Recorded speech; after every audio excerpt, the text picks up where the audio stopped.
Rahul Gandhi CM Revanth Reddy మోసపూరిత వ్యాఖ్యలు చేస్తున్నారని బీఆర్ఎస్ మాజీ ఎంపీ వినోద్ కుమార్ ఆక్షేపించారు. రాహుల్ గాంధీ మల్లికార్జున ఖర్గే ఒక్కరోజైనా పార్లమెంట్లో బీసీ రిజర్వేషన్ల పెంపు గురించి మాట్లాడారా అని ప్రశ్నించారు.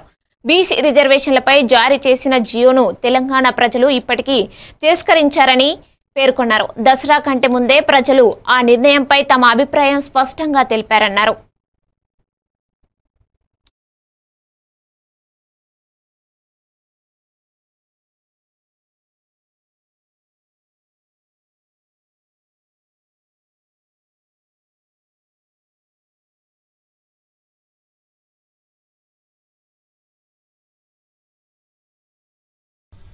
కొంతమంది మంత్రులు తీర్పు వచ్చిన తర్వాత ప్రెస్ మీట్ పెట్టారు. బీఆర్ఎస్ పార్టీని మీరు నిందించే ప్రయత్నం చేశారు.